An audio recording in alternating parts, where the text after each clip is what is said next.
ক্লাসে আমরা simple complex কম্পাউন্ডের 2.2 পর্যন্ত আলোচনা করছিলাম। আজকে আমরা আলোচনা করব 2 অথবা ইন অর্ডার 2। 2 অর্থ জন্যে এবং ইন অর্ডার 2 অর্থ জন্যে বা যাতে, এই দুটো একই অর্থে ব্যবহৃত হয়। সেই কোশ্চেনগুলো আজকে আমরা সলভ করব। প্রথম কোশ্চেন লিখছি, Rabeya eats to live. Rabeya খায় বেঁচে থাকার জন্য। একটু দেখো, আমাদের 2 থাকলে কি হবে স্যার? 2 থাকলে কি হবে? So that. 2 থাকলে কি হবে? So that.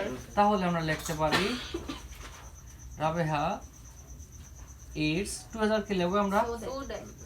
So that. এবার আমাদের পরে একটা সাবজেক্ট আনতে হবে। রাবেয়া ছেলে না মেয়ে? মেয়ে। তাহলে শি। পারা ইংলিশ হচ্ছে ক্যান অথবা মে। She may leave. এই হচ্ছে কমপ্লেক্স আমাদের হয়ে গেছে। এবং যদি আমরা কম্পাউন্ড করি, আমাদের কম্পাউন্ডে কিন্তু দুইটা সেন্টেন্স হতে হবে। কয়টা সেন্টেন্স? দুইটা সেন্টেন্স। তুমি বসে আছো কেন? আমি বলছি না তোমার ইংরেজি পড়াগুলো সেগুলো পড়তে?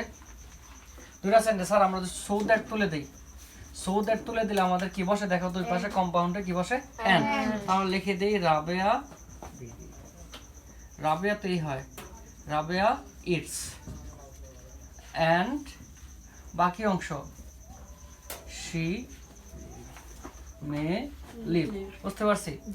তারপরে উদাহরণটা লিখে, Cynthia reads to pass in exam. Cynthia পড়ে যাতে পরীক্ষা পাস করতে পারে। তো এবার দেখো আমাদের 2 তাহলে কি হবে?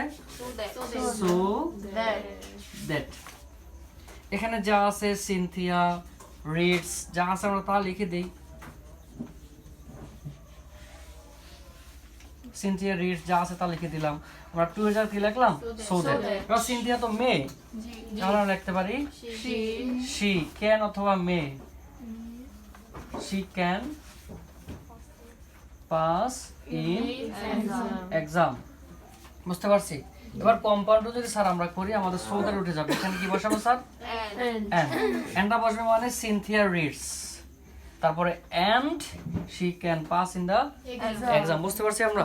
তোমরা ডট ডট দিও না, তোমরা লিখে ফেলো, তোমরা লিখে ফেলো।